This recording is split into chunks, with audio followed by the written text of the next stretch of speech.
ನನ್ನ ಎಲ್ಲ ಸಮಸ್ತ ಕನ್ನಡಿಗರಿಗೆ ನಮಸ್ಕಾರ. ಇವತ್ತು ಈ ವಿಡಿಯೋನಲ್ಲಿ ಎಲ್ಲ ಸೆಕೆಂಡ್ ಪಿ ಯು ಸಿ ಸ್ಟೂಡೆಂಟ್ಸ್ಗೆ ಯೂಸ್ ಆಗುವಂತಹ ಒಂದು ಇಂಪಾರ್ಟೆಂಟ್ ಎಕ್ಸಾಮ್ ಬಗ್ಗೆ ಮಾತಾಡ್ತೇನೆ.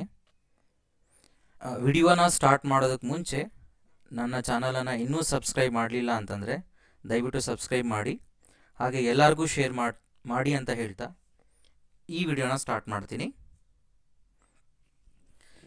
ಸೊ ISR ಎಕ್ಸಾಮ್ ಅಥವಾ IIT ಎಕ್ಸಾಮ್ ಬಗ್ಗೆ ನಾನು ಇವತ್ತು ಮಾತಾಡುವಂಥದ್ದು. ಏನದು ISR ಎಕ್ಸಾಮ್ ಮತ್ತು ಆ ಎಕ್ಸಾಮಿನೇಷನ್ ಡೇಟ್ಸ್ ಏನು, ಎಲಿಜಿಬಿಲಿಟಿ ಏನು, ಸಿಲೆಬಸ್ ಏನಿರುತ್ತೆ, ಹಾಗೆ ಫೀಸ್ ಸ್ಟ್ರಕ್ಚರ್ ಏನಿರುತ್ತೆ, ಮತ್ತು ಅಪ್ಲಿಕೇಶನ್ ಪ್ರೊಸೀಜರ್ ಯಾವ ಥರ ಇರುತ್ತೆ ಅನ್ನೋದನ್ನು ನಾನು ಇವತ್ತು ಡೀಟೇಲಾಗಿ ಎಕ್ಸ್ಪ್ಲೈನ್ ಮಾಡ್ತೀನಿ ನಿಮಗೆ. ಸೊ ಫಸ್ಟ್ ISR ಎಕ್ಸಾಮ್ ಅಂದರೆ ಏನು, ಏನಿವು ISRs ಅಂತಂದರೆ, ಮತ್ತು ಏನು ಅದು ಎಂಟ್ರೆನ್ಸ್ ಎಕ್ಸಾಮ್ ಅಂತಂದರೆ ಏನು, ಅದ್ರ ಬಗ್ಗೆ ಫಸ್ಟ್ ಮಾತಾಡೋಣ. ಸೊ ISRs ಅಂತಂದರೆ ಆ್ಯಕ್ಚುಲಿ ಎಕ್ಸ್ಪ್ಯಾನ್ಷನ್ ಫಾರ್ಮ್ ಬಂದು Indian institutes of science education and research. So ಇದನ್ನು ISRs ಅಂತ ಕರಿತೀವಿ. ಟೋಟಲಿ ನಮ್ಮ ಇಂಡಿಯಾದಲ್ಲಿ ಟೋಟಲ್ 7 ISRs ಇದೆ. ಅದನ್ನು ಫಂಡ್ ಮಾಡಿರುವಂಥದ್ದು ಇವೆಲ್ಲ ಅಟಾನಮಸ್ ಇನ್ಸ್ಟಿಟ್ಯೂಷನ್ಸ್ ಆಗಿರುತ್ತೆ. ಅಂದರೆ ಇದು ಯಾವುದೇ ಪ್ರೈವೇಟ್ ಬಾಡೀಸ್ ಅಲ್ಲ, ಇವೆಲ್ಲ ಕಂಪ್ಲೀಟಾಗಿ ಗೌರ್ಮೆಂಟ್ ಅಂಡರಲ್ಲಿ ವರ್ಕ್ ಮಾಡುತ್ತೆ. ಕಂಪ್ಲೀಟಾಗಿ established under ministry of education and government of India. So completely ಇದು ಗೌರ್ಮೆಂಟ್ ಫಂಡೆಡ್ ಇನ್ಸ್ಟಿಟ್ಯೂಟ್ಸ್ ಆಗಿರುತ್ತೆ. ಸೊ ಟೋಟಲ್ 7 ISRs ಇದೆ ನಮ್ಮ ಇಂಡಿಯಾದಲ್ಲಿ ಟೋಟಲ್. ಸೊ ಆ ISRs ಎಲ್ಲಿದೆಯಪ್ಪ ಅಂತಂದರೆ, ಫಸ್ಟ್ ಒನ್ ಬಂದು ಬೆರ್ಹಾಂಪುರಲ್ಲಿದೆ, ಸೆಕೆಂಡ್ ಒನ್ ಭೋಪಾಲಲ್ಲಿದೆ, ಥರ್ಡ್ ಒನ್ ಕೋಲ್ಕತ್ತಾದಲ್ಲಿದೆ, ನೆಕ್ಸ್ಟ್ ಮೊಹಾಲಿ ಮತ್ತು ಪುಣೆ, ತಿರುವನಂತಪುರಂ, ಹಾಗೆ ತಿರುಪತಿಯಲ್ಲಿ 7th ISR ಇನ್ಸ್ಟಿಟ್ಯೂಟ್ ಇದೆ.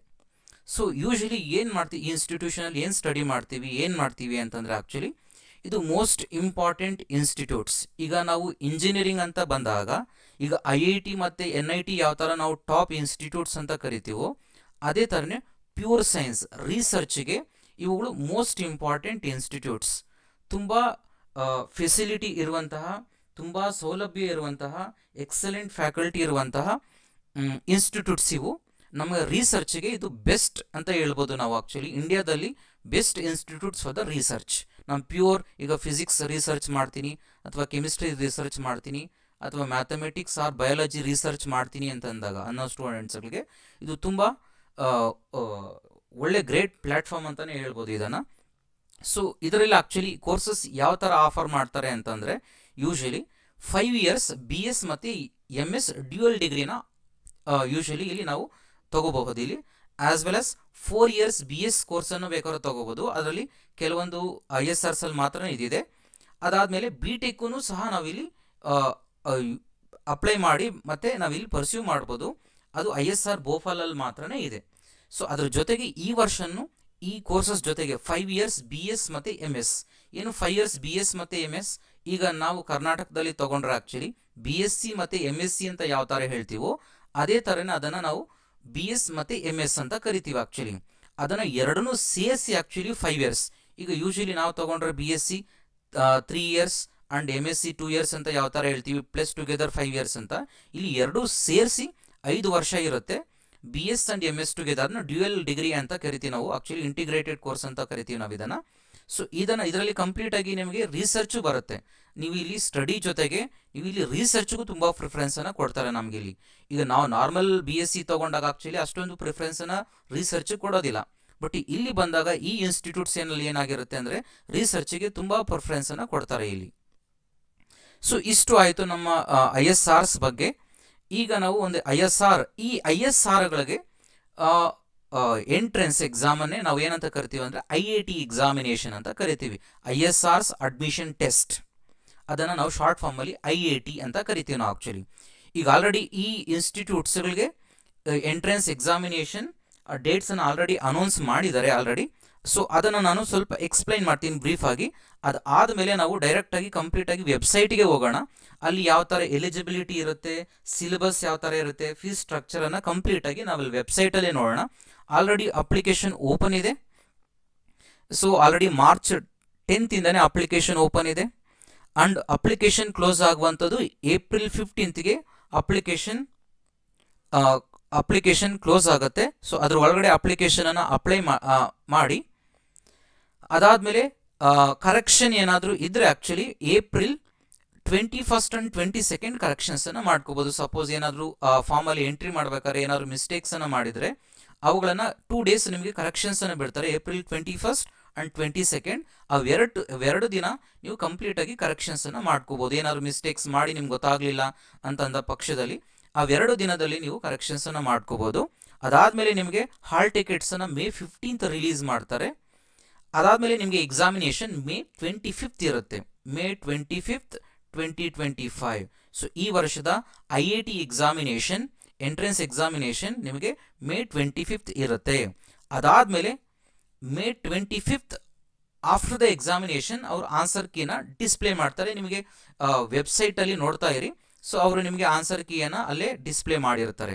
ಸೊ ಈಗ ನಾವು ಕಂಪ್ಲೀಟಾಗಿ ಅಥೆಂಟಿಕೇಟೆಡ್ ವೆಬ್ಸೈಟಿಗೆ ಹೋಗ್ಬಿಡೋಣ.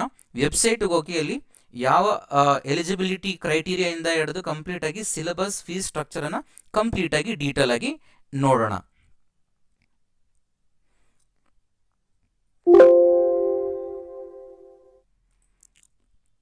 ಈಗ ಫಸ್ಟ್ ನಾವು ಕ್ರೋಮನ್ನು ಓಪನ್ ಮಾಡ್ತೀನಿ. ಕ್ರೋಮಲ್ಲಿ ಓಪನ್ ಮಾಡಿ ಜಸ್ಟ್ ನೀವೇನು ಮಾಡಬೇಕಾಗಿಲ್ಲ, ಜಸ್ಟ್ IIT ಅಂತ ಟೈಪ್ ಮಾಡಿದ್ರೆ ಸಾಕು, ಎಂಟರ್ ಮಾಡಿ ಸಾಕು. ನಿಮಗೆ ಫಸ್ಟ್ ಲಿಂಕೆ ಕಾಣಿಸುತ್ತೆ ನಿಮ್ಗೆ ಅಲ್ಲಿ. Actually IIT 2025 Indian institute of science education and research ಅಂತ ಬರುತ್ತೆ. ನೀವು ಅದ್ರ ಮೇಲೆ ಕ್ಲಿಕ್ ಮಾಡಿದ್ರೆ ಸಾಕು, ಆಟೋಮೆಟಿಕಲಿ ನಿಮಗೆ ಈ ಥರ ಹೋಮ್ ಪೇಜು ಕಾಣಿಸುತ್ತೆ. ಇದರಲ್ಲಿ ನಾವೀಗ ಒಂದೊಂದೇ ಡೀಟೇಲ್ಸನ್ನು ನೋಡ್ಕೊಂಡು ಹೋಗೋಣ. ಇಂಪಾರ್ಟೆಂಟ್ ಡೇಟ್ಸ್ ಆಲ್ರೆಡಿ ಎಕ್ಸ್ಪ್ಲೈನ್ ಮಾಡಿದ್ದೀನಿ ನಿಮಗೆ. ಎಲಿಜಿಬಿಲಿಟಿ ಆಗಲಿ, ಸಿಲೆಬಸ್ ಆಗಲಿ, ಫೀಸ್ ಸ್ಟ್ರಕ್ಚರ್ ಆಗಲಿ ಒಂದೊಂದೇ ನೋಡ್ತಾ ಹೋಗೋಣ. ಈಗ ಫಸ್ಟ್ ಒನ್, ಇಲ್ಲಿ ನೀವು ಆಪ್ಟಿಟ್ಯೂಡ್ ಟೆಸ್ಟ್ ಅಂತ ಇದೆಯಲ್ವಾ, ಅಲ್ಲಿ ನೋಡಿ ನಿಮಗೆ ಕಂಪ್ಲೀಟ್ ಡೀಟೇಲ್ಸ್ ಕೊಟ್ಟಿದ್ದಾರೆ. ಇಂಪಾರ್ಟೆಂಟ್ ಡೇಟ್ಸ್, ISR ಟೆಸ್ಟ್ ಅಂದರೆ ಏನು, IIT ಫಾರ್ ಅದರ್ ಇನ್ಸ್ಟಿಟ್ಯೂಟ್ಸ್ ಅಂದರೆ ನಾನು ಎಕ್ಸ್ಪ್ಲೈನ್ ಮಾಡ್ತೀನಿ ಒಂದೊಂದೇ ಏನಂತ. ಆ್ಯಕ್ಚುಲಿ ಅದು ಎಲಿಜಿಬಿಲಿಟಿ ಮತ್ತು OCI and POI foreign national, schedule and fees, syllabus and apply. Apply means application. Okay, first one already ನಾನು ನಿಮಗೆ ಡೇಟ್ಸ್ ಅಂಡ್ ಇಂಪಾರ್ಟೆಂಟ್ ಡೇಟ್ಸ್ ಬಗ್ಗೆ ಎಕ್ಸ್ಪ್ಲೈನ್ ಮಾಡಿದ್ದೀನಿ. ಅಪ್ಲಿಕೇಶನ್ ಆಲ್ರೆಡಿ ಓಪನ್ ಆಗಿದೆ ಅಂತ. ಇದ್ರ ಡೀಟೇಲ್ಸ್ ಕಂಪ್ಲೀಟ್ ನಾನು ಆಗಲೇ ಏನು ಎಕ್ಸ್ಪ್ಲೈನ್ ಮಾಡಿದೆ ಸೇಮ್ ಅದೇ ಇದೆ ನಿಮಗೆ, ಕಂಪ್ಲೀಟಾಗಿ ನೀವು ಚೆಕ್ ಮಾಡ್ಕೋಬಹುದು. ಅದಾದಮೇಲೆ ಸೆಕೆಂಡ್ ಒನ್ ಬರೋಣ. ISR ಆಪ್ಟಿಟ್ಯೂಡ್ ಟೆಸ್ಟ್, IIT ಅಂದರೆ ನಿಮಗೆ ಯಾವ ಥರ ಎಕ್ಸಾಮ್ ಇರುತ್ತೆ, ಎಷ್ಟು ಕ್ವಶನ್ಸ್ ಇರುತ್ತೆ, ಎಷ್ಟು ಮಾರ್ಕ್ಸ್ ಇರುತ್ತೆ ಅನ್ನೋದನ್ನ ನೀವು ಚೆಕ್ ಮಾಡ್ಕೋಬೋದು ಇಲ್ಲಿ. Actually it is IIT 2025 will be conducted as a computer based test in a various examination centers across the India. So ಇದು purely computer based examination. So ನಿಮಗೆ ಇಲ್ಲಿ ಒಂದು ಎಕ್ಸಾಮಿನೇಷನ್ ಸೆಂಟರ್ನ ಅಲಾಟ್ ಮಾಡ್ತಾರೆ. ಸೊ ನೀವು ಅಲ್ಲಿ ಹೋಗಿ ಎಕ್ಸಾಮನ್ನು ಬರೀಬೇಕಾಗತ್ತೆ. ಸೊ ಇದು IIT ಎಕ್ಸಾಮಿನೇಷನ್. ನೆಕ್ಸ್ಟ್ ಈಗ ಕ್ವಶನ್ಸ್ ಬಂದಾಗ ಎಷ್ಟು ಕ್ವಶನ್ಸ್ ಇರುತ್ತೆ ಎಕ್ಸಾಮಿನಲ್ಲಿ. So IIT exam will consist of 60 questions. 60 questions ಇರುತ್ತೆ ಟೋಟಲ್. ಅದರಲ್ಲಿ 15 questions from each biology, chemistry, physics and mathematics. So PCMB physics, chemistry, mathematics, biology ಒಂದೊಂದು ಸಬ್ಜೆಕ್ಟಲ್ಲೂ 15 ಕ್ವಶನ್ ಇರುತ್ತೆ. ಸೊ ಟೋಟಲ್ ನಿಮಗೆ 4 ಸಬ್ಜೆಕ್ಟು ಸೇರಿಸಿದರೆ ನಿಮಗೆ ಟೋಟಲ್ 60 ಕ್ವಶನ್ ಬರುತ್ತೆ ನಿಮಗೆ. ಸೊ ಟೋಟಲ್ ಡ್ಯೂರೇಷನ್ ಬಂದು 180 ಮಿನಿಟ್ಸ್ ಇದೆ ಎಕ್ಸಾಮಿನೇಷನ್ಗೆ. And here questions will be multiple choice type. Each question will have only one correct answer. So ನಿಮಗೆ ಒಂದು ಕ್ವಶನ್ಗೆ ಒಂದು ಆನ್ಸರ್ ಮಾತ್ರನೇ ಚೂಸ್ ಮಾಡಬೇಕು. Each correct answer will be awarded 4 marks. ನೀವು ಕರೆಕ್ಟಾಗಿ ಆನ್ಸರ್ ಮಾಡಿರುವಂತಹ ಕ್ವಶನ್ಗಳಿಗೆ 4 ಮಾರ್ಕ್ಸನ್ನು ಅಲಾಟ್ ಮಾಡ್ತಾರೆ.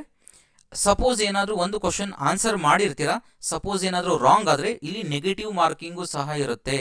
So 1 mark will be deducted for wrong incorrect answer. So ನೀವು ಆನ್ಸರ್ ಮಾಡಿ ರಾಂಗ್ ಆಗಿದೆ ಅಂತಂದರೆ ಅದಕ್ಕೆ 1 ಮಾರ್ಕ್ಸನ್ನು ಡಿಡಕ್ಟ್ ಮಾಡ್ತಾರೆ. ಸೊ ಅದ್ರ ಜೊತೆಗೆ ನೀವು unanswered questions will be awarded 0 marks. ಅಂದರೆ ನೀವೇನು ಅಟೆಂಡೇ ಮಾಡಿಲ್ಲ ಕ್ವಶನ್ ಅಂತಂದರೆ ಯಾವುದೇ ಮಾರ್ಕ್ಸನ್ನು ಕಟ್ ಮಾಡೋದಿಲ್ಲ, ನಿಮಗೆ ಯಾವುದೇ ಮಾರ್ಕ್ಸನ್ನು ಕಟ್ ಮಾಡೋದಿಲ್ಲ. ಸೊ ಅದಕ್ಕಾಗಿ ಟೋಟಲ್ ನಿಮಗೆ ಕೌಂಟ್ ಮಾಡಿದ್ರೆ ಟೋಟಲ್ ಮಾರ್ಕ್ಸ್ ಬಂದು ಆಲ್ರೆಡಿ ನಮಗೆ 60 ಕ್ವಶನ್ಸ್ ಅಂತ ಹೇಳಿದೆ. ಒಂದು ಕ್ವಶನ್ಗೆ 4 ಮಾರ್ಕ್ಸ್ ಅಂತ ಕೌಂಟ್ ಮಾಡಿದಾಗ ನಿಮಗೆ ಟೋಟಲ್ 240 ಮಾರ್ಕ್ಸ್ ಬರುತ್ತೆ ನಿಮಗೆ ಇಲ್ಲಿ. ಸೊ ಟೋಟಲ್ ಎಕ್ಸಾಮಿನೇಷನ್ ನಿಮಗೂ 240 ಮಾರ್ಕ್ಸ್, 180 ಮಿನಿಟ್ಸ್. ಸೊ ಇದು ನಿಮಗೆ ಕಂಪ್ಲೀಟ್ ಎಕ್ಸಾಮಿನೇಷನ್ ಡೀಟೇಲ್ಸ್ ಬಂದು. ಸೊ ಇಷ್ಟು 240ಗೆ ಏನು ನೀವು ಮಾರ್ಕ್ಸ್ ತೊಗೊಂಡಿರ್ತೀರ ಅದರ ಬೇಸಿಸ್ ಮೇಲೆ ನಿಮಗೆ ಕಟ್ ಆಫ್ ಅಂತ ನಿಮಗೆ ಅನೌನ್ಸ್ ಮಾಡ್ತಾರೆ ರ್ಯಾಂಕ್ ಕಟ್ ಆಫ್ ಅಂತ ಟೋಟಲ್. ಅದರಲ್ಲಿ ನಿಮಗೆ ಯಾವ ರ್ಯಾಂಕ್ ಬಂದಿರುತ್ತೋ ಬೇಸ್ಡ್ ಆನ್ ದ ರ್ಯಾಂಕ್ ನಿಮಗೆ ಕಾಲೇಜ್ ಅಲಾಟ್ಮೆಂಟು ಆಗುತ್ತೆ ನಿಮಗೆ. ಸೊ ನೆಕ್ಸ್ಟ್ ಹೋಗೋಣ IIT ಫಾರ್ ಅದರ್ ಇನ್ಸ್ಟಿಟ್ಯೂಟ್ಸ್. ಏನು IIT ಫಾರ್ ಅದರ್ ಇನ್ಸ್ಟಿಟ್ಯೂಟ್ಸ್ ಅಂತಂದರೆ, ಆಲ್ರೆಡಿ ನಾನೀಗ ನಿಮಗೆ ಟೋಟಲ್ 7 ISRs ಅಂತ ಏನು ಹೇಳಿದೆ ನಮಗೆ ಆಲ್ ಓವರ್ ಇಂಡಿಯಾದಲ್ಲಿ, ಅದರ ಜೊತೆಗೆ ಇನ್ನೂ 2 ಇನ್ಸ್ಟಿಟ್ಯೂಟ್ಸ್ ಏನು ಮಾಡ್ತಾರೆ ಅಂತಂದರೆ, ಈ IIT ಎಕ್ಸಾಮಿನೇಷನ್ ಮುಖಾಂತರವಾಗಿ ನಾವು ಎಗೈನ್ ಇಂಟಿಗ್ರೇಟೆಡ್ ಕೋರ್ಸ್ ರಿಸರ್ಚ್ ಪ್ರೋಗ್ರಾಮ್ಗಳಿಗೆ ಜಾಯ್ನ್ ಆಗಬಹುದು. ಯಾವ 2 ಇನ್ಸ್ಟಿಟ್ಯೂಟ್ಸ್ ಅವ ಅಂತಂದರೆ, ನಿಮಗೆ ವೆಲ್ ನೌನ್, ನಿಮ್ಗೆ ಗೊತ್ತಿದೆ ಬ್ಯಾಂಗ್ಳೂರಲ್ಲಿರುವಂತಹ ಒಂದು ವೆಲ್ ನೌನ್ ರಿಸರ್ಚ್ ಸೆಂಟರ್, ಅದು ಇನ್ಸ್ಟಿಟ್ಯೂಟ್, ಅದು ಆ್ಯಕ್ಚುಲಿ ಇಂಡಿಯನ್ IISc ಅಂತ ಕರಿತೀವಿ, ಟಾಟಾ ಇನ್ಸ್ಟಿಟ್ಯೂಟ್ ಅಂತಲೂ ಕರಿತೀವಿ. ಅದ Indian institute of science IISc ಬ್ಯಾಂಗ್ಳೂರಲ್ಲಿರುವಂತಹ ಇನ್ಸ್ಟಿಟ್ಯೂಟು ಮೋಸ್ಟ್ ತುಂಬ ಚೆನ್ನಾಗಿರುವಂತಹ ಇನ್ಸ್ಟಿಟ್ಯೂಟ್ ಅದು ಆ್ಯಕ್ಚುಲಿ IISc. ಸೊ ಅದಕ್ಕೂ ಸಹ ನಾವು ಏನು ಮಾಡಬೇಕು, ಈ IIT ಎಕ್ಸಾಮಿನೇಷನ್ ಬರೆದು ಅಲ್ಲಿ ಕ್ವಾಲಿಫೈ ಆದಮೇಲೆ ನಿಮಗೆ ಸೊ ನೀವು IIScನಲ್ಲಿ ನೀವು ಸೀಟನ್ನು ತಗೋಬಹುದು. ಅದ್ರ ಜೊತೆಗೆ ಇನ್ನೂ ಒಂದು ಇನ್ಸ್ಟಿಟ್ಯೂಟ್ಸ್ ಇದೆ, ದಟ್ ಈಸ್ IITM ಅಂದರೆ Indian institute of technology Madras. ಇಲ್ಲಿ BS medical science and engineering ಪ್ರೋಗ್ರಾಮ್ಗೆ ನೀವು ಸೀಟ್ಸನ್ನು ತಗೋಬೇಕು ಅಂತಂದರೆ ಈವನ್ IIT ಎಕ್ಸಾಮಿನೇಷನನ್ನು ಬರೆಯಬಹುದು. ಸೊ ಇಲ್ಲಿ ದೇರ್ ಇಸ್ ಒನ್ ಕಂಡೀಷನ್, ಇಷ್ಟು ನೀವು IIT ಎಕ್ಸಾಮಿನೇಷನನ್ನು ಬರೆದು ಕ್ಲಿಯರ್ ಮಾಡಿದ್ರೆ ಸಾಕಾಗೋದಿಲ್ಲ, ಅದ್ರ ಜೊತೆಗೆ ನೀವು 2 ಸ್ಟೆಪ್ಸನ್ನು ಫಾಲೋ ಮಾಡಬೇಕು ಅಂತ ಹೇಳ್ತಿದ್ದಾರೆ. ಎಸ್ಪೆಷಲಿ ಇವೆರಡು ಮಾತ್ರ, ಉಳಿದಿದ್ದು 7 ISRsಗೆ ನೀವು ಡೈರೆಕ್ಟಾಗಿ IIT ಎಕ್ಸಾಮಿನೇಷನನ್ನು ಬರೆದ್ರೆ ಸಾಕು. ಬಟ್ ಇವೆರಡು IISc ಬ್ಯಾಂಗ್ಳೂರ್ ಮತ್ತು IIT ಮಡ್ರಾಸ್ಗೆ ನೀವು ಈ ಕೋರ್ಸಸ್ಸನ್ನು ಜಾಯ್ನ್ ಆಗಬೇಕು ಅಂತಂದರೆ ನಿಮಗೆ ಕಂಪಲ್ಸರಿಯಾಗಿ 2 ಸ್ಟೆಪ್ಸನ್ನು ಕ್ಲಿಯರ್ ಆಗಬೇಕು ಅಂತ ಹೇಳ್ತಿದ್ದಾರೆ. ಯಾವುದು 2 step? First one, step 1, apply to IIT 2025 on the ISR admission portal. ಈಗ ನಾವೇನು IIT ಪೋರ್ಟಲನ್ನು ಓಪನ್ ಮಾಡಿದ್ದೀವಿ, ಇಲ್ಲಿ ನೀವು ಡೈರೆಕ್ಟಾಗಿ ಅಪ್ಲಿಕೇಶನನ್ನು ಅಪ್ಲೈ ಮಾಡುವಂಥದ್ದು. ಸೆಕೆಂಡ್ ಒನ್ ಏನಪ್ಪ ಅಂತಂದರೆ step 2, fill up the application form from the IISc and or IITM admission portal as applicable. So ಈಗ ನಾನು ISRಗೂ ಅಪ್ಲೈ ಮಾಡ್ತೀನಿ, ಆ್ಯಸ್ ವೆಲ್ ಆಸ್ ಈಗ IIScಗೂ ಅಪ್ಲೈ ಮಾಡ್ತೀನಿ ಅಥವಾ IIMಗೂ ಅಪ್ಲೈ ಮಾಡ್ತೀನಿ ಅಂತಂದರೆ, ISRsಗಳಿಗಾದರೆ IIT ಎಕ್ಸಾಮಿನೇಷನ್ ಸಾಕು, ಬಟ್ ಇದ್ರ ಜೊತೆಗೆ IISc ಬ್ಯಾಂಗ್ಳೂರ್ ಮತ್ತು IITMಗೆ IIT ಮಡ್ರಾಸ್ಗೆ ನೀವು ಅಡ್ಮಿಷನ್ ಆಗಬೇಕು ಅಂತಂದರೆ ಸೊ ನೀವು ಕಂಪಲ್ಸರಿಯಾಗಿ IITನ ಅಪ್ಲೈ ಮಾಡಿದ್ದಾದಮೇಲೆ, ಜೊತೆಗೆ ಇಲ್ಲಿ 2 ಲಿಂಕನ್ನು ಕೊಟ್ಟಿದ್ದಾರೆ ನಿಮಗೆ. ಫಸ್ಟ್ ಒನ್ IISc ಬ್ಯಾಂಗ್ಳೂರ್ಗೆ, ಇದು ಫಸ್ಟ್ ಲಿಂಕ್ ಏನಿದೆ ಅದ್ರ ಮೇಲೆ ಕ್ಲಿಕ್ ಮಾಡಿದ್ರೆ ನಿಮಗೆ ಅಪ್ಲಿಕೇಶನ್ ಓಪನ್ ಆಗುತ್ತೆ. ಅಲ್ಲಿ ನಿಮಗೆ ಕಂಪ್ಲೀಟಾಗಿ ನೀವು ಅಲ್ಲಿ ಹೋಗಿ ಅಪ್ಲೈ ಮಾಡಬೇಕು, ಫಾರ್ಮನ್ನು ಫಿಲ್ ಮಾಡಬೇಕಾಗತ್ತೆ. IIT ಎಕ್ಸಾಮಿನೇಷನ್ ಅಪ್ಲೈ ಮಾಡಿರೋದ್ರ ಜೊತೆಗೆ ಈ ಫಾರ್ಮನ್ನು ಫಿಲ್ ಮಾಡಬೇಕಾಗತ್ತೆ IIScಗೆ ಜಾಯ್ನ್ ಆಗಬೇಕಾದ್ರೆ, ಅಡ್ಮಿಷನ್ ತೊಗೋಬೇಕಾದ್ರೆ. ನೆಕ್ಸ್ಟ್ ಒನ್, IIT ಮಡ್ರಾಸ್ಗೆ ನೀವು ಆಡ್ ಮಾಡಬೇಕಂದ್ರೆ again IIT application form fill ಮಾಡ್ತೀರಾ, ಅದ್ರ ಜೊತೆಗೆ ಇಲ್ಲೊಂದು ಲಿಂಕ್ ಕೊಟ್ಟಿದ್ದಾರೆ ನೋಡಿ, ಆ ಫಾರ್ಮನ್ನು ಫಿಲ್ ಮಾಡಬೇಕಾಗತ್ತೆ. ಸೊ ನೀವು 2 ಫಿಲ್ ಮಾಡಿದ್ರೆ ನೀವು you are eligible for writing the examination, ಈ ಎಕ್ಸಾಮನ್ನು ಬರೆಯೋಕ್ಕೆ ಎಲಿಜಿಬಲ್ ಆಗ್ತೀರಾ. ಸೊ ಇದು ನಿಮಗೆ extra 2 institutes, additional institutes IIT ಎಕ್ಸಾಮಿನೇಷನ್ಗೆ ಜಾಯ್ನ್ ಆಗಿರುವಂತಹವು. ನೆಕ್ಸ್ಟ್ ಹೋಗೋಣ ಎಲಿಜಿಬಿಲಿಟಿ. ಈಗ ಏನು ಎಲಿಜಿಬಿಲಿಟಿ ಇದೆ ಇದಕ್ಕೆ ಅನ್ನೋದು ಚೆಕ್ ಮಾಡೋಣ. ಫಸ್ಟು ಏನು ಈ ಎಕ್ಸಾಮನ್ನು IIT ಎಕ್ಸಾಮನ್ನು ಬರೀಬೇಕಾದ್ರೆ ಏನು ಎಲಿಜಿಬಿಲಿಟಿ ಇರುತ್ತೆ? First one, applicants must be Indian nationals or OCI or PIO or foreign nationals to apply for IIT 2025. So almost ನೀವೆಲ್ಲ ಇಂಡಿಯನ್ ನ್ಯಾಷನಲ್ಸ್ಗೆ ಬರ್ತೀರಾ, ಇನ್ನು ಉಳಿದಿದ್ರ ಬಗ್ಗೆ ನೀವು ತಲೆ ಕೆಡಿಸ್ಕೊಳ್ಳುವಂಥ ನೆಸೆಸಿಟಿ ಇಲ್ಲ. OCI ಅಂತಂದರೆ actually overseas citizen of India ಅಂತ, ಅಂದರೆ ಫಾರಿನ್ ಸಿಟಿಸನ್ಸ್, ಅವರು ನಮ್ಮ ಇಂಡಿಯಾದಲ್ಲಿ ಸ್ಟೇ ಆಗಿರುವಂಥವರಿಗೆ ಅವರಿಗೆ OCI ಅಂತ ಕರೀತಾರೆ. ಅದೇ ಥರನೇ PIO ಅಂತಂದರೆ actually person of Indian origin ಅಂತಂದರೆ ಅವರ ಆನ್ಸಿಸ್ಟರ್ಸು ಇಂಡಿಯಾದಲ್ಲೇ ಇದ್ದು ಯಾರು ಫಾರಿನಲ್ಲಿ ಇರ್ತಾರೆ ಅವ್ರಿಗೆ PIO ಅಂತ ಕರೀತಾರೆ, ಆ್ಯಂಡ್ ಫಾರಿನ್ ನ್ಯಾಷನಲ್ಸ್. ಸೊ ಇವರು ಸಹ ನಾವು ಈ ಎಕ್ಸಾಮನ್ನು ಬರೀಬಹುದಾಗಿದೆ. ಸೊ ಸೆಕೆಂಡ್ ಕ್ರೈಟೀರಿಯಾ ಬಂದು eligibility criteria, candidate must have passed 12th standard or equivalent examination in 2023 or 2024 or 2025 ಅಂತಂದರೆ ಈ 3 ವರ್ಷದ ಒಳಗಡೆ ಮಾತ್ರನೇ, ಅಂದರೆ ಅದಕ್ಕಿಂತ ಮುಂಚೆ ಬರೆದಿರುವಂಥವರು ಎಲಿಜಿಬಿಲಿಟಿ ಆಗೋದಿಲ್ಲ. ಸೊ 12th ಸ್ಟ್ಯಾಂಡರ್ಡ್ ಅಥವಾ ನಮ್ಮ ಕರ್ನಾಟಕಲ್ಲಾದರೆ ಸೆಕೆಂಡ್ PUC ಅಂತ ನಾವೇನು ಕರಿತೀವಿ, ಆದರೆ CBSEಗೆ ನಾವು 12th ಸ್ಟ್ಯಾಂಡರ್ಡ್ ಅಂತ ಏನಂತ ಕರಿತೀವಿ. ಸೊ ಆ ಎಕ್ಸಾಮ್ಸನ್ನು ಕ್ಲಿಯರ್ ಮಾಡಿರಬೇಕು. ಯಾವ ವರ್ಷದಲ್ಲಿ? 2023 ಆಗಿರ್ಬೋದು, 2024 ಆಗಿರ್ಬೋದು, ಅಥವಾ ಈ ವರ್ಷ ಈಗೇನು ಎಕ್ಸಾಮ್ ನಡೀತಿದೆ ಈ ಎಕ್ಸಾಮಿನೇಷನ್ ಆದಮೇಲೆ ಕ್ಲಿಯರ್ ಮಾಡಿದರೆ so they are eligible for writing IIT examination. So ನೀವೀಗ ಏನು ಎಕ್ಸಾಮ್ ಬರೀತಿದ್ರೆ ಯು ಆರ್ ಆಲ್ಸೋ ಎಲಿಜಿಬಲ್. ನೀವೀಗ ನಾನು ಎಕ್ಸಾಮ್ ಕಂಪ್ಲೀಟ್ ಆಗಿಲ್ವಲ್ಲ ಸರ್, ನಾನು ಬರೀಬೋದಾ ಅಂತಂದರೆ definitely you can write it.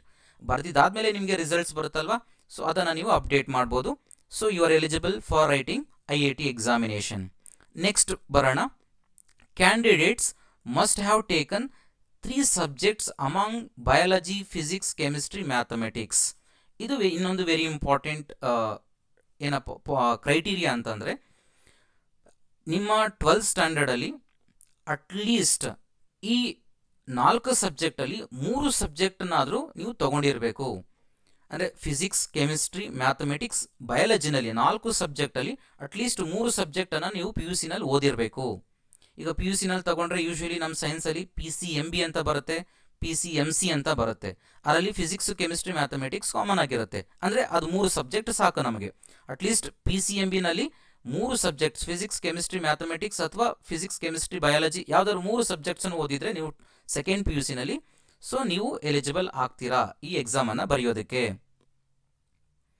So next ಬಂದಾಗ ಇನ್ನೊಂದು, ಈಗ ಎಕ್ಸ್ಟ್ರಾ ಅಡಿಷನಲ್ ಕೋರ್ಸಸ್ಸನ್ನು ಆ್ಯಡ್ ಮಾಡಿದರೆ ನಾನು ತೋರಿಸ್ತೀನಿ. ಈಗ ಆ್ಯಕ್ಚುಲಿ ಇದ್ರ ಜೊತೆಗೆ BS ಮತ್ತು MS ಇಂಟಿಗ್ರೇಟೆಡ್ ಕೋರ್ಸ್ ಜೊತೆಗೆ ಈಗ ರೀಸೆಂಟಾಗಿ ಈ ವರ್ಷದಿಂದ ಇನ್ನೂ ಸ್ವಲ್ಪ ಅಡಿಷನಲ್ ಕೋರ್ಸಸ್ಸನ್ನು ಆ್ಯಡ್ ಮಾಡಿದ್ದಾರೆ ISRSಗಳಲ್ಲಿ. ಅವುಗಳಿಗೆ ಈ ಕ್ವಾಲಿಫಿಕೇಷನ್, ಎಕ್ಸ್ಟ್ರಾ ಕ್ವಾಲಿಫಿಕೇಷನ್ ಬೇಕಾಗತ್ತೆ. For admission to be following programmes candidates must have mathematics during their class 12 ಅಂತಂದರೆ ಸೆಕೆಂಡ್ PUC ಸ್ಟೂಡೆಂಟ್ಸ್ಗಳಿಗಾದರೆ ಸೆಕೆಂಡ್ PUC ಅಂತ ಕರಿತೀವಿ, CBSE ಸ್ಟೂಡೆಂಟ್ಸ್ಗಾದರೆ ಕ್ಲಾಸ್ 12 ಅಂತ ಕರಿತೀವಿ. ಸೊ ಆ ಸ್ಟೂಡೆಂಟ್ಸು ಮ್ಯಾಥಮೆಟಿಕ್ಸನ್ನು ಕಂಪಲ್ಸರಿಯಾಗಿ 12th ಸ್ಟ್ಯಾಂಡರ್ಡಲ್ಲಿ ಓದಿರಲೇಬೇಕು ಕಂಪಲ್ಸರಿಯಾಗಿ. ಯಾವ ಕೋರ್ಸ್ಗಳಿಗೆ ಈಗ ಕೆಳಗಡೆ ಕೊಟ್ಟಿದ್ದಾರೆ ನೋಡಿ. 5 years BS MS in computational and data science programme at ISR Kolkata. ಈ ಕೋರ್ಸ್ಗೆ ನೀವು mathematics one of the must subject in your 12th standard. ಇದು IIT ಎಕ್ಸಾಮಿನೇಷನ್ಗಲ್ಲ. IIT ಎಕ್ಸಾಮಿನೇಷನ್ ಕಾಮನ್ ಆಗಿ BS MS ಕೋರ್ಸಸ್ಗಾದರೆ ನಿಮಗೂ ಆ 3 ಸಬ್ಜೆಕ್ಟು ಸಾಕು ನಮಗೆ. ಈಗ ನಾನು ಫಿಸಿಕ್ಸ್, ಕೆಮಿಸ್ಟ್ರಿ, ಬಯಾಲಜಿ ಓದಿದ್ರು ಸಾಕು. ಬಟ್ ಈ ಪರ್ಟಿಕ್ಯುಲರ್ ಕೆಳಗಡೆ ಏನು ಸಬ್ಜೆಕ್ಟ್ಸನ್ನು ಕೊಟ್ಟಿದ್ದಾರೆ, ಅವರು ಕೋರ್ಸಸ್ಸನ್ನು ಕೊಟ್ಟಿದ್ದಾರೆ ನಿಮಗೆ, ಆ ಕೋರ್ಸಸ್ಸನ್ನು ನೀವು ಜಾಯ್ನ್ ಆಗಬೇಕು ಅಂತಂದರೆ ಮ್ಯಾಥಮೆಟಿಕ್ಸನ್ನು 12th ಸ್ಟ್ಯಾಂಡರ್ಡಲ್ಲಿ ಒನ್ ಆಫ್ ದ ಸಬ್ಜೆಕ್ಟ್ ಆಗಿ ಓದಿರಲೇಬೇಕು. That is what meaning of this. Okay, ಅದ್ರ ಜೊತೆಗೆ 4 year BTech program at ISR Bhopal, 4 years BS in Economic Science program at ISR Bhopal, 4 years BS in Economic and Statistical Science program at the ISR Tirupati. ಈಗ ನಾನು ಏನು courses ಹೇಳಿದೆ ನಿಮಗೆ, ಈ ಕೋರ್ಸಸ್ಸನ್ನು ನೀವು ತಗೋಬೇಕು ಅಂತಂದರೆ ನಿಮ್ಮ 12th ಸ್ಟ್ಯಾಂಡರ್ಡಲ್ಲಿ ಮ್ಯಾಥಮೆಟಿಕ್ಸನ್ನು ಕಂಪಲ್ಸರಿಯಾಗಿ ಒನ್ ಆಫ್ ದ ಸಬ್ಜೆಕ್ಟ್ ಆಗಿ ಓದಿರಬೇಕು ಅಂತ ಮೀನಿಂಗ್. ನೆಕ್ಸ್ಟ್ ಬರೋಣ. ಮಾರ್ಕ್ಸ್. ನೀವು 12th ಸ್ಟ್ಯಾಂಡರ್ಡಲ್ಲಿ ಎಷ್ಟು ಮಾರ್ಕ್ಸ್ ತೊಗೊಂಡಿದ್ರೆ ನೀವು ಆ ಕೋರ್ಸಸ್ಸನ್ನು ಎಕ್ಸಾಮನ್ನು ಬರೆಯೋದಕ್ಕೆ ಎಲಿಜಿಬಲ್ ಆಗಿರ್ತೀರಾ. Usually candidates belongs to SC ST PWD are required to score minimum 55% in the aggregate or equivalent grade.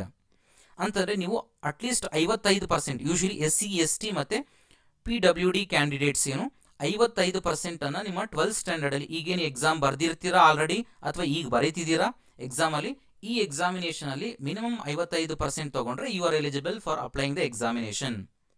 Next, candidates belongs to other categories. ಅಂದರೆ ಇನ್ ರಿಮೈನಿಂಗ್ ಏನು ಕ್ಯಾಟಗರೀಸ್ ಇದ್ದಾರೆ, OBC GM whatever the categories, ಆ category candidates ಆಗಿದ್ದರೆ minimum they have to score 60% aggregate marks. So overall ನೀವು ತೊಗೊಂಡಾಗ 60% ಮಾರ್ಕ್ಸನ್ನು ತೊಗೊಂಡಿದ್ರೆ OBC candidates and other candidates ಅವರು 60% ತೊಗೊಂಡ್ರೆ you are eligible for writing the IIT examination. SC ST students, PW ಸ್ಟೂಡೆಂಟ್ಸ್ಗಾದರೆ 55% ಇರಲೇಬೇಕು minimum. Other ಸ್ಟೂಡೆಂಟ್ಸ್ಗಾದರೆ 60% ಕಂಪಲ್ಸರಿಯಾಗಿ ಇರಲೇಬೇಕಾಗತ್ತೆ. ಮತ್ತು ಈ ಅಗ್ರಿಗೇಟನ್ನು ಕನ್ಸಿಡರ್ ಮಾಡೋದು ಎಲ್ಲ ಸಬ್ಜೆಕ್ಟ್ಸನ್ನು ಸೇರಿಸಿ ನಿಮಗೆ ಅಗ್ರಿಗೇಟನ್ನು ಮಾಡಿ ಪರ್ಸೆಂಟೇಜನ್ನು ಕನ್ಸಿಡರ್ ಮಾಡ್ತಾರೆ. ಸೊ ಇದಾಯಿತು ಟೋಟಲ್ ನಿಮಗೆ ಎಲಿಜಿಬಿಲಿಟಿ ಕ್ರೈಟೀರಿಯಾ. ನೆಕ್ಸ್ಟ್ ಬರೋಣ. ನಿಮಗೆ ಆಲ್ರೆಡಿ ನಾನು ಹೇಳಿದ್ದೀನಿ OCI ಮತ್ತು PIO ಮತ್ತು ಫಾರಿನ್ ನ್ಯಾಷನಲ್ಸ್ ಅಂತಂದರೆ ಇದು ನಿಮಗೆ ಎಲಿಜಿಬಿಲಿಟಿ, ನಿಮಗೆ ಅದು ಅಪ್ಲೈ ಆಗೋದಿಲ್ಲ. ಇದು ಅಪ್ಲೈ ಆಗುವಂಥದ್ದು ಫಾರಿನ್ ಕ್ಯಾಂಡಿಡೇಟ್ಸ್ ಮಾತ್ರನೇ. ಸೊ ಅದನ್ನು ಬಿಡೋಣ ನಾವು. ನೆಕ್ಸ್ಟ್ ಹೋಗೋಣ ಸ್ಕೆಡ್ಯೂಲ್ ಆ್ಯಂಡ್ ಫೀಸ್. ಈಗ ಇಂಪಾರ್ಟೆಂಟ್ ಡೇಟ್ಸ್ ಸ್ಕೆಡ್ಯೂಲ್ ಬಗ್ಗೆ ನಾನು ಆಲ್ರೆಡಿ ಕಂಪ್ಲೀಟಾಗಿ ಎಕ್ಸ್ಪ್ಲೈನ್ ಮಾಡಿದ್ದೀನಿ ಬಿಗಿನಿಂಗಲ್ಲೇ. ವಿಲ್ ಗೋ ಟು ನಾವು ಫೀಸ್ ಡೀಟೇಲ್ಸ್. ಎಷ್ಟು ಫೀಸನ್ನು ಪೇ ಮಾಡಬೇಕು ಅಪ್ಲಿಕೇಶನ್ಗೆ, ಇದು application fees. Seats acceptance fees ಆಮೇಲೆ ಇದೆ, ಅದ್ರ ಬಗ್ಗೆ ಮಾತಾಡೋಣ. ಫಸ್ಟು ಅಪ್ಲಿಕೇಶನ್ ಫೀಸ್ ಬಗ್ಗೆ ಮಾತಾಡೋಣ. So application fees OBC, general, EWS, OBC non creamy layer category. So ಈ ಎಲ್ಲ ಕ್ಯಾಟಗರಿ ಕ್ಯಾಂಡಿಡೇಟ್ಸ್ಗೆ ಫೀಸ್ ಬಂದು 2000 rupees. ಇದು ಅಪ್ಲಿಕೇಶನ್ ಫೀಸ್. ಇದು ಅಪ್ಲಿಕೇಶನ್, ನೀವು ಅಪ್ಲಿಕೇಶನ್ ಹಾಕಬೇಕಾದ್ರೆ ತಗೊಳ್ಳುವಂತಹ ಫೀಸ್ ಇದು 2000 rupees. ಅದೇ ನೀವು PWD ಸ್ಟೂಡೆಂಟ್ಸ್ ಅಥವಾ SC/ST category students, Kashmiri Pandit, Kashmiri migrants, Kashmiri Hindu families, non migrant, so ನೀವು ಟೋಟಲ್ ಈ ಕ್ಯಾಟಗರಿನಲ್ಲಿ ಬಂದರೆ ನಿಮಗೆ ಫೀಸ್ ಬಂದು 1000 rupees ಆಗಿರುತ್ತೆ. Usually SC/ST PWD ಕ್ಯಾಂಡಿಡೇಟ್ಸ್ಗೆ 1000 rupees fees application fees. General, EWS, OBC non creamy layer ಕ್ಯಾಟಗರೀಸ್ಗೆ 2000 rupees application fees. Suppose foreign national category ಆಗಿದ್ರೆ 12,000 fees ಆಗುತ್ತೆ ಅಪ್ಲಿಕೇಶನ್ ಫೀಸ್. ಸೊ ಇದು ನಿಮ್ಗೆ ಅಪ್ಲೈ ಆಗೋದಿಲ್ಲ. ಸೊ ನಿಮ್ಗೆ ಅಪ್ಲೈ ಆಗುವಂಥದ್ದು ಫಸ್ಟ್ 2 ಮಾತ್ರನೇ ಅಪ್ಲೈ ಆಗುತ್ತೆ.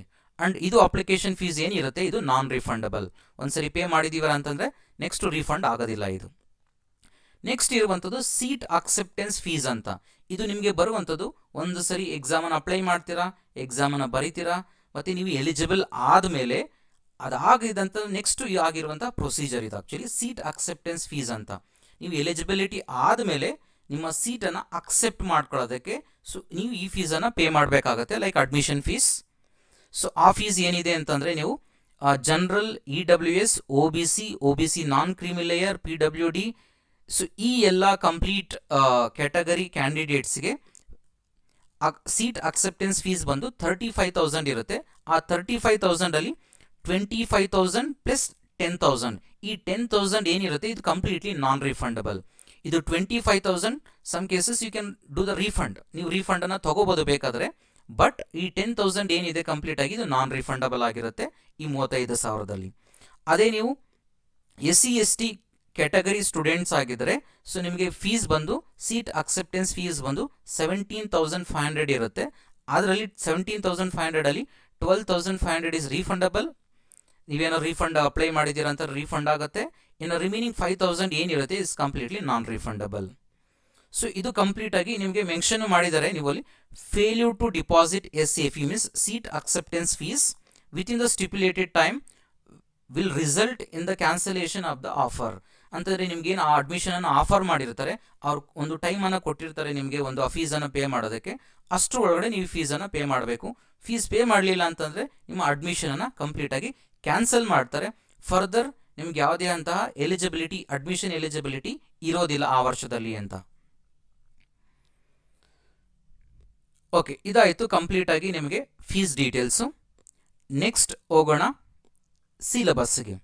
ಸೊ ಯಾವ ಥರದ ಸಿಲೆಬಸ್ ಇರುತ್ತೆ, ಈಗ ಸಿಲೆಬಸ್ ಮೇಲೆ ಕ್ಲಿಕ್ ಮಾಡಿದ ತಕ್ಷಣ ನಿಮಗೆ ಕಂಪ್ಲೀಟಾಗಿ ಇಲ್ಲೇ ಬಂದಿದೆ please click here for the details. ಇಲ್ಲಿ ಕ್ಲಿಕ್ ಮಾಡಿದ ತಕ್ಷಣ ನಿಮಗೆ PDF ಓಪನ್ ಆಗುತ್ತೆ ಕಂಪ್ಲೀಟಾಗಿ.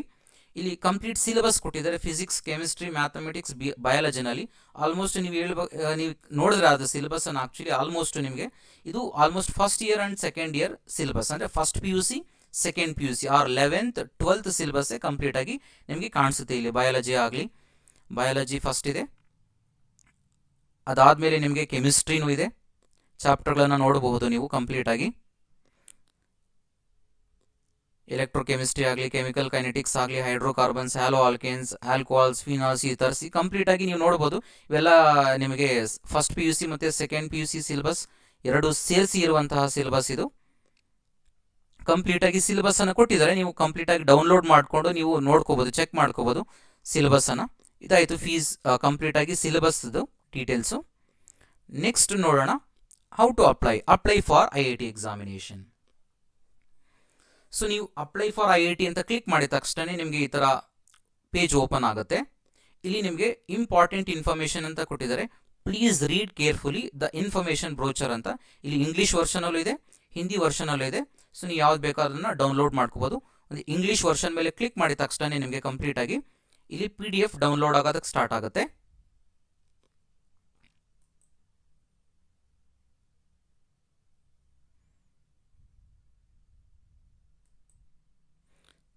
ಡೌನ್ಲೋಡ್ ಆಗ್ತಿದೆ, ಆಲ್ರೆಡಿ ಡೌನ್ಲೋಡ್ ಪ್ರೋಗ್ರೆಸ್ ಅಲ್ಲಿ ಇದೆ. ಡೌನ್ಲೋಡ್ ಆಯಿತು. ನೀವು ಅಲ್ಲಿ ಇನ್ಫಾರ್ಮೇಷನ್ ಬ್ರೋಚರ್ಗೆ ಹೋದರೆ ಕಂಪ್ಲೀಟ್ ಆಗಿ ನಿಮಗೆ ಫುಲ್ ಡೀಟೇಲ್ಸನ್ನು ಕೊಟ್ಟಿರ್ತಾರೆ. ಯಾವ ಥರ ಎಕ್ಸಾಮಿನೇಷನ್ ಇರುತ್ತೆ, ಈಗ ನಾನು ಸೋಫಾರ್ ಏನೇನು ಡೀಟೇಲ್ಸ್ ಎಲ್ಲ ಕೊಟ್ಟಿದ್ದೀನಿ ನಿಮಗೆ, ಎಕ್ಸಾಮಿನೇಷನ್ ಡೇಟಿಂದ ಹಿಡಿದು ಫೀಸ್ ಸ್ಟ್ರಕ್ಚರಿಂದ ಹಿಡಿದು ಕಂಪ್ಲೀಟಾಗಿ ನೋಡಿ ಆಲ್ರೆಡಿ ಓಪನ್ ಆಗಿದೆ. ಈಗ ನೀವು ನೋಡ್ಬೋದು ಇನ್ಫಾರ್ಮೇಷನ್ ಬ್ರೋಚರಲ್ಲಿ ಕಂಪ್ಲೀಟ್ ಡೀಟೇಲ್ಸನ್ನು ಮೆನ್ಷನ್ ಮಾಡಿರ್ತಾರೆ. ನಿಮಗೆ ಯಾವ ಥರ ಇರುತ್ತೆ, ಅದು ಕೋರ್ಸ್ ಯಾವ ಥರ ಇರುತ್ತೆ, ನಿಮಗೆ ಇನ್ಸ್ಟಿಟ್ಯೂಟ್ಸು, ಅಡ್ಮಿಷನ್ ಬಗ್ಗೆ, ಅಪ್ಲಿಕೇಶನ್ ಡೀಟೇಲ್ಸ್ ಬಗ್ಗೆ, ಸೀಟ್ ಮ್ಯಾಟ್ರಿಕ್ಸ್ ಬಗ್ಗೆ, important dates, admission process, withdrawal process, examination ಬಗ್ಗೆ, ಸಿಟೀಸ್ ಬಗ್ಗೆ. ಸೊ ನಿಮಗೆ ಕಂಪ್ಲೀಟ್ ಸಿಲೆಬಸ್ ಎಲ್ಲವನ್ನು ನಿಮಗೆ ಕಂಪ್ಲೀಟಾಗಿ ಡೀಟೇಲ್ ಆಗಿ ನಿಮಗೆ ಈ ಬ್ರೋಚರಲ್ಲಿ ಸಿಗುತ್ತೆ. ನೀವು ಡೌನ್ಲೋಡ್ ಮಾಡ್ಕೋಬಹುದು ಆ್ಯಂಡ್ ಮತ್ತೆ ಚೆಕ್ ಮಾಡ್ಕೋಬೋದು ನೀವು ಇದನ್ನೆಲ್ಲ. ಸೊ ಇದಾದಮೇಲೆ ನಿಮಗೆ ಕಂಪ್ಲೀಟಾಗಿ ಕೆಳಗಡೆ ಬಂದರೆ ನಿಮಗೆ ಸ್ವಲ್ಪ ಎಕ್ಸ್ಪ್ಲನೇಷನನ್ನು ಕೊಟ್ಟಿದ್ದಾರೆ, ಯಾವ ಥರ ಇರುತ್ತೆ ನಿಮಗೆ ಅಪ್ಲಿಕೇಶನ್ಸ್ ಇಲ್ಲಿ ಅಂತ ಅಂದ್ಬಿಟ್ಟು. ಫಸ್ಟು ನೀವೇನು ಮಾಡ್ಕೋಬೇಕಂದ್ರೆ ರಿಜಿಸ್ಟ್ರೇಷನ್ ಮಾಡ್ಕೋಬೇಕಾಗತ್ತೆ. ಫಸ್ಟು ರಿಜಿಸ್ಟ್ರೇಷನ್ ಮಾಡ್ಕೊಂಡಿದ್ದಾದಮೇಲೆ new users usually user I D password ಬರುತ್ತೆ ನಿಮಗೆ. ಆ ಯೂಸರ್ ಐ ಡಿ ಪಾಸ್ವರ್ಡನ್ನು ಯೂಸ್ ಮಾಡಿಕೊಂಡು ಅದು ನಿಮ್ಮ ಇಮೇಲಿಗೆ ಬರುತ್ತೆ. ಆ ಯೂಸರ್ ಐ ಡಿ ಪಾಸ್ವರ್ಡನ್ನು ಯೂಸ್ ಮಾಡಿಕೊಂಡು ಮತ್ತು ಮೊಬೈಲ್ ನಂಬರನ್ನು ಯೂಸ್ ಮಾಡಿಕೊಂಡು ನೀವು ಲಾಗಿನ್ ಆಗಬೇಕಾಗತ್ತೆ. ಲಾಗಿನ್ ಆದಮೇಲೆ ಕಂಪ್ಲೀಟ್ ಡೀಟೇಲ್ಸನ್ನು ನೀವು ಎಂಟ್ರಿ ಮಾಡಬೇಕಾಗುತ್ತೆ. ಲೈಕ್ ನೇಮ್ ಆಗಲಿ, ನ್ಯಾಷನಾಲಿಟಿ ಆಗಲಿ, category, mobile number, email address, test city, ಕಂಪ್ಲೀಟಾಗಿ ನಿಮ್ಗೆ ಏನೇನು ಡೀಟೇಲ್ಸ್ ಎಲ್ಲ ಅಲ್ಲಿ ಕೇಳಿರ್ತಾರೆ ಕಂಪ್ಲೀಟಾಗಿ ನೀವಲ್ಲಿ ಎಂಟರ್ ಮಾಡಬೇಕಾಗತ್ತೆ.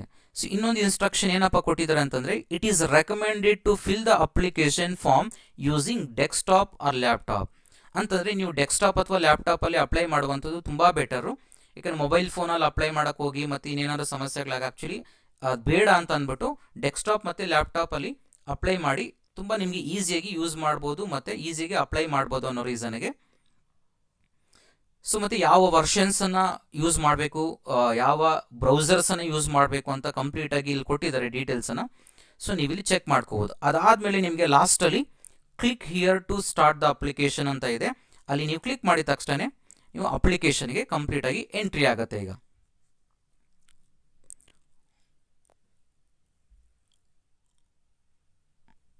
ಲೋಡ್ ಆಗ್ತಿದೆ.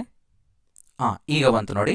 ಮತ್ತೆ ಒಂದ್ಸರಿ ಈ ಪೇಜ್ ಓಪನ್ ಆಗುತ್ತೆ. ಒಂದ್ಸರಿ ಆ ಲಿಂಕ್ ಮೇಲೆ ಕ್ಲಿಕ್ ಮಾಡಿದ್ದಾದಮೇಲೆ ಸೊ ಇಂಪಾರ್ಟೆಂಟ್ ಇನ್ಫಾರ್ಮೇಷನ್ ಅಂತ ಕೊಟ್ಟಿದ್ದಾರೆ. ಆಲ್ರೆಡಿ ನಾವು ಏನು ಹೇಳಿದೆ ನಾನು ಅದೇ ಕಂಪ್ಲೀಟ್ ಇನ್ಫಾರ್ಮೇಷನ್ ಅದೇ ಇದೆ ನಿಮಗೆ. ಫಸ್ಟ್ ಜನರಲ್ ಲಿಂಕ್ಸ್ ಅಂತ ಕೊಟ್ಟಿದ್ದಾನೆ, admission website, image upload instructions ಅಂತ. ಅಂದರೆ ನೀವು ಇಲ್ಲಿ ಫೋಟೋನ ಅಪ್ಲೋಡ್ ಮಾಡಬೇಕು, ಆ್ಯಸ್ ವೆಲ್ ಸಿಗ್ನೇಚರನ್ನು ಅಪ್ಲೋಡ್ ಮಾಡಬೇಕಾಗತ್ತೆ ಇಲ್ಲಿ. ಸೊ ಏನು ಇನ್ಸ್ಟ್ರಕ್ಷನ್ಸ್ ಫಾಲೋ ಮಾಡಬೇಕು ಅಂದರೆ, ಫೋಟೋ ಯಾವ ಥರ ಇರಬೇಕು. ಫಾರ್ ಎಕ್ಸಾಂಪಲ್ ನೋಡ್ಬೋದು ನೀವು ಇಲ್ಲಿ ಒಂದು ಅದ್ರ ಮೇಲೆ ಕ್ಲಿಕ್ ಮಾಡಿದೆ ನಾನೀಗ ಇನ್ಸ್ಟ್ರಕ್ಷನ್ಸ್ ಮೇಲೆ. ಸೊ ಇಲ್ಲಿ ಫೋಟೋ ಯಾವ ಥರ, ಹೈಟ್ ಯಾವ ಥರ ಇರಬೇಕು, ವಿಡ್ತ್ ಯಾವ ಥರ ಇರಬೇಕು ಅನ್ನೋದನ್ನು ಕಂಪ್ಲೀಟಾಗಿ ಡೈಮೆನ್ಷನ್ಸನ್ನು ಮೆನ್ಷನ್ ಮಾಡಿರ್ತಾರೆ.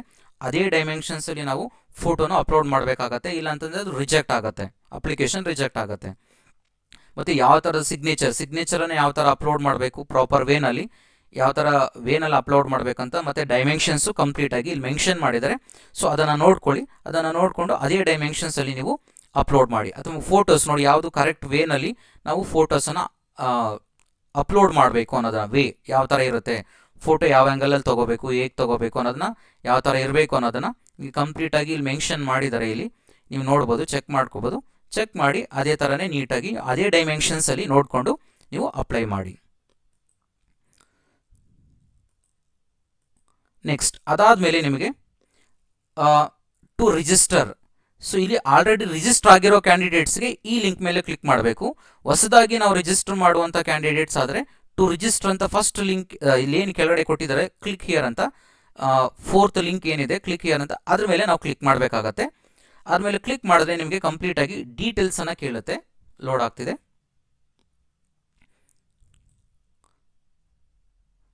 ಇಲ್ಲಿ ನಿಮಗೆ ಕಂಪ್ಲೀಟ್ ಡೀಟೇಲ್ಸ್ ಕೇಳುತ್ತೆ. ನಿಮ್ಮ ನೇಮ್ ಆಗಲಿ, date of birth, gender, citizen, mobile number ಮತ್ತು ಕನ್ಫರ್ಮೇಷನ್ ಮೊಬೈಲ್ ನಂಬರ್ ಕೇಳುತ್ತೆ, ಇಮೇಲ್ ಐ ಡಿ ಕೇಳುತ್ತೆ, ಮತ್ತು ಇಮೇಲ್ ಐ ಡಿ ಎಂಟರ್ ಕೇಳುತ್ತೆ. ಇದೆಲ್ಲ ಆದಮೇಲೆ ನೀವು ಜನರೇಟ್ ಒ ಟಿ ಪಿ ಮೇಲೆ ಕ್ಲಿಕ್ ಮಾಡಿದ್ರೆ ನಿಮಗೆ ಒ ಟಿ ಪಿ ಬರುತ್ತೆ. ಒ ಟಿ ಪಿ ಎಂಟ್ರ್ ಮಾಡಿದ್ದಾದಮೇಲೆ ನೀವು ಇಲ್ಲಿ ಡಿಕ್ಲರೇಷನನ್ನು ಮಾಡಿಕೊಂಡು ಐ ಅಗ್ರಿ ಮೇಲೆ ಕ್ಲಿಕ್ ಮಾಡಿ, ಮತ್ತು ಫೈನಲಾಗಿ ಕ್ಯಾಪ್ಚಾ ಏನು ಕೊಟ್ಟಿದ್ದಾರೆ ಕ್ಯಾಪ್ಚಾ ಕೊಟ್ಬಿಟ್ಟು ನೀವು ಎಂಟ್ರ್ ಮಾಡಿದ್ದಾದಮೇಲೆ ವೆರಿಫೈ ಅಂತ ಕ್ಲಿಕ್ ಮಾಡಿದ ತಕ್ಷಣ ನಿಮಗೆ ಕಂಪ್ಲೀಟಾಗಿ ಯೂಸರ್ ಐ ಡಿ ಕ್ರಿಯೇಟ್ ಆಗುತ್ತೆ. ಅದು ನಿಮ್ಮ ಮೇಲ್ ಐ ಡಿಗೆ ಹೋಗಿರುತ್ತೆ, ಯೂಸರ್ ಐ ಡಿ ಮತ್ತು ಪಾಸ್ವರ್ಡ್. ಅದನ್ನು ಯೂಸ್ ಮಾಡಿ ನೀವು ಏನು ಮಾಡಬೇಕು ಅಂತಂದರೆ, ಈಗ ಆಲ್ರೆಡಿ ನಾನು ಹೇಳಿದ್ನಲ್ವ, ಇಲ್ಲಿ ಆಲ್ರೆಡಿ ರಿಜಿಸ್ಟರ್ಡ್ ಟು ಲಾಗಿನ್ ಅಂತ ಇದೆಯಲ್ವಾ, ಅದ್ರ ಮೇಲೆ ಕ್ಲಿಕ್ ಮಾಡಿದ್ರೆ ನಿಮಗೆ ಇಲ್ಲಿ ನೋಡಿ ಯೂಸರ್ ಐ ಡಿ ಮತ್ತು ಪಾಸ್ವರ್ಡ್ ಕೇಳುತ್ತೆ. ಯೂಸರ್ ಐ ಡಿ ಹಾಕಿ, ಪಾಸ್ವರ್ಡ್ ಹಾಕಿ, ಅದಾದಮೇಲೆ ಇಲ್ಲಿ ಕ್ಯಾಪ್ಚಾ ಏನು ಕೊಟ್ಟಿದ್ದಾರೆ ಅಲ್ಲಿ ಎಂಟ್ರ್ ಮಾಡಿದ್ದಾದಮೇಲೆ ನಿಮಗೆ ಅಪ್ಲಿಕೇಶನ್ ಓಪನ್ ಆಗುತ್ತೆ. ಒನ್ಸ್ ಅಪ್ಲಿಕೇಶನ್ ಓಪನ್ ಆದಮೇಲೆ ನಿಮಗೆ ಕಂಪ್ಲೀಟ್ ಡೀಟೇಲ್ಸ್, ಅದ್ರ ಜೊತೆಗೆ ನಿಮ್ಮ ಎಜುಕೇಷನಲ್ ಡೀಟೇಲ್ಸ್ ಜೊತೆಗೆ ನಿಮ್ಮದು ಫೋಟೋ ಸಿಗ್ನೇಚರ್ ಎಲ್ಲ ಅಪ್ಲೋಡ್ ಮಾಡೋದಕ್ಕೆ ಕೇಳುತ್ತೆ. ನಾನು ಆಲ್ರೆಡಿ ತೋರಿಸಿದೆ, ನೀವು ಆ ಪರ್ಟಿಕ್ಯುಲರ್ ಸ್ಪೆಸಿಫಿಕೇಷನ್ ಡೈಮೆನ್ಷನ್ಸಲ್ಲಿ ಫೋಟೋ ಮತ್ತು ಸಿಗ್ನೇಚರನ್ನು ಅಪ್ಲೋಡ್ ಮಾಡಿ, ಅದಾದಮೇಲೆ ಫೀಸ್ ಪೇಮೆಂಟ್ ಇರುತ್ತೆ. ಪೇಮೆಂಟನ್ನು ಮುಗಿಸ್ಕೊಂಡಿದ್ದಾದಮೇಲೆ ನೀವು ಅಪ್ಲಿಕೇಶನ್ನ ಡೌನ್ಲೋಡ್ ಮಾಡೋ ಆಪ್ಷನ್ ಇರುತ್ತೆ, ಅದನ್ನು ಡೌನ್ಲೋಡ್ ಮಾಡಿಕೊಂಡು ಕಂಪ್ಲೀಟಾಗಿ ಅಲ್ಲಿಗೆ ಅಪ್ಲಿಕೇಶನ್ ಪ್ರೋಸೆಸ್ ಕಂಪ್ಲೀಟಾಗಿ ಆಗುತ್ತೆ ನಿಮಗೆ. ಸೊ ಇಷ್ಟು ನಿಮಗೆ ಕಂಪ್ಲೀಟ್ ಡೀಟೇಲ್ಸು IIT ಎಕ್ಸಾಮಿನೇಷನ್ ಬಗ್ಗೆ, IISER ಎಕ್ಸಾಮಿನೇಷನ್. ಸೊ ಇಷ್ಟು ನಮ್ಮ ಕಂಪ್ಲೀಟ್ ಇನ್ಫಾರ್ಮೇಷನ್ ಈ ಎಕ್ಸಾಮಿನೇಷನ್ ಬಗ್ಗೆ. ಸೊ ನಿಮಗೆ ಇಷ್ಟ ಆಗಿದರೆ ದಯವಿಟ್ಟು ಈ ಇನ್ಫಾರ್ಮೇಷನನ್ನು ನಿಮ್ಮ ಎಲ್ಲ ಫ್ರೆಂಡ್ಸ್ಗೂ ಶೇರ್ ಮಾಡಿ, ಮತ್ತು ಚಾನಲನ್ನು ಸಬ್ಸ್ಕ್ರೈಬ್ ಮಾಡೋದು ಮರಿಬೇಡಿ. Thank you all.